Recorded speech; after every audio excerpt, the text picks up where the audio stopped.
శ్రీమాత్రే నమః. అందరికీ నమస్కారం అండి. ఈ వీడియోలో మనకి కార్తీక మాసం ప్రారంభమైంది కదండి. కార్తీక మాసంలో మనం ఎక్కువగా దీపారాధన చేస్తూ ఉంటాము. తులసి కోట దగ్గర, అలాగే గుడికి వెళ్ళినప్పుడు, ఇంటి దగ్గర ఇలా చాలా చోట్ల మనం దీపారాధన చేస్తూ ఉంటాము. అందుకోసం మనకి ఎక్కువ ఒత్తులు అయితే అవసరం ఉంటాయి. మనం ఎక్కువగా పువ్వు ఒత్తులు, అలాగే పొడుగు ఒత్తుల్ని ఉపయోగిస్తూ ఉంటాము దీపారాధన కోసం.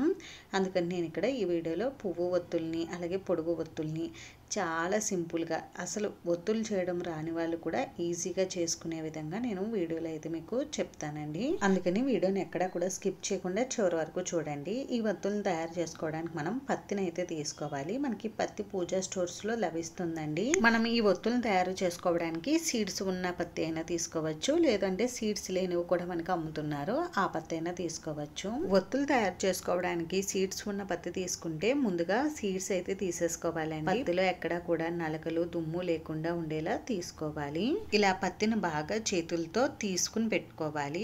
ఆ తర్వాత ఇప్పుడు ముందుగా మనం పొడుగు ఒత్తులను ఏ విధంగా తయారు చేసుకోవాలి అనేది ఇప్పుడు తెలుసుకుందాం. పొడుగు ఒత్తులను తయారు చేసుకోవడానికి ముందుగా మనం ఒత్తులను తయారు చేసుకోవడానికి తీసుకున్నటువంటి పత్తిని వీడియోలో చూపిస్తున్నట్టుగా చిన్న చిన్న ముక్కలుగా చేసుకుని పెట్టుకోవాలి.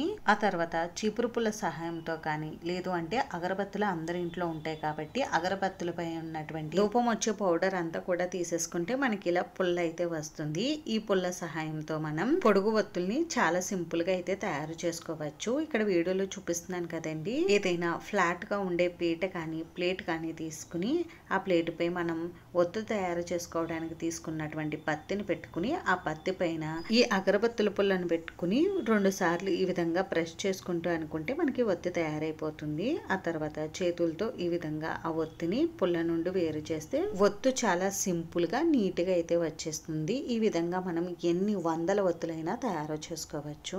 ఈ వీడియో చూస్తూ నేను ఏ విధంగా ఈ ఒత్తులు తయారు చేస్తున్నాను అనేది గమనించి మీరు కూడా ట్రై చేయండి. మీకు కూడా చాలా చక్కగా ఒత్తులు అయితే వచ్చేస్తాయి. ఇలా తయారు చేసుకోవడం వస్తే బయట అస్సలు కొనరు. ఇలా దేవతార్చనలకు ఉపయోగించే ఏ వస్తువులైనా మన చేతులతో మనమే స్వయంగా తయారు చేసుకుని పూజ చేసుకుంటే ఆ సంతోషమే వేరు. చూస్తున్నారు కదా, చాలా తక్కువ సమయంలోనే ఎన్ని ఒత్తులు తయారు చేశానో.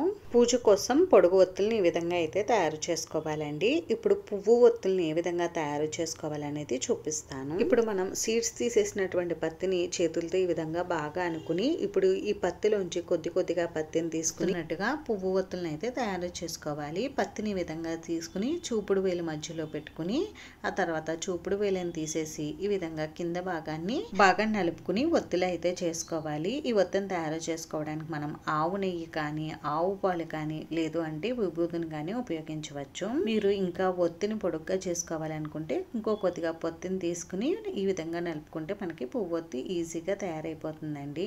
ఈ విధంగా పువ్వొత్తులు అయితే తయారు చేసుకోవాలండి. ఇంకొక మెథడ్ లో ఏ విధంగా తయారు చేసుకోవాలనేది కూడా నేను ఇక్కడ చూపిస్తాను. ఈ పద్ధతిలో అయితే ఒత్తులు చేయలేని వారు కూడా ఈజీగా చేసేయగలుగుతారండి. చాలా సింపుల్ గా అయితే ఉంటుంది. అందుకోసం కొద్దిగా పత్తిని తీసుకుని ఈ విధంగా వెడల్పుగా అయితే పెట్టుకోవాలి. ఇలా పెట్టుకున్న తర్వాత ఇప్పుడు కొద్దిగా పత్తిని తీసుకుని చిన్న బాల్ లా చేసుకుని మనం ముందుగా చేసుకున్నటువంటి వెడల్పుగా ఉన్న పత్తిలో పెట్టుకుని ఈ విధంగా ఫోల్డ్ చేసుకుని కింది విధంగా నలుపుకోవాలి. ఒత్తు భాగం పొడుగ్గా కావాలనుకుంటే ఇంకో కొద్దిగా పత్తిని తీసుకుని ఆవు పాల సహాయంతో కానీ, విభూది సహాయంతో కానీ కింద బాగా నలుపుకుంటే మనకి ఒత్తి తయారైపోతుంది. ఈ మెథడ్ అయితే చాలా ఈజీ అండి. ఇలా అయితే అందరూ కూడా చాలా ఈజీగా అయితే తయారు చేసుకోవచ్చు. ఈ వీడియోలో నేను ఏ విధంగా చేస్తున్నానో బాగా గమనించి మీరు కూడా ఒకసారి ట్రై చేసి చూడండి. ఈజీగానే వస్తాయి. ఒత్తులు చేసుకోవడం మనకు వస్తే బయట నుండి అస్సలు కొని తెచ్చుకోమండి. ఎందుకంటే బయట కొన్న ఒత్తులు అంత మంచిగా ఉండవు. అలాగే అవి తయారు చేసినప్పుడు శుచి శుభ్రంగా ఉండి తయారు చేశారో లేదో అన్న డౌట్ కూడా ఉండదు. అందుకని దీపారాధన కోసం ఉపయోగించే ఒత్తుల్ని ఈ విధంగా అయితే తయారు చేసుకోండి. అంతేనండి. చూసారు కదా, ఈ వీడియో మీకు నచ్చితే ప్లీజ్ లైక్ చేసి, షేర్ చేసి, సబ్స్క్రైబ్ చేసుకోండి.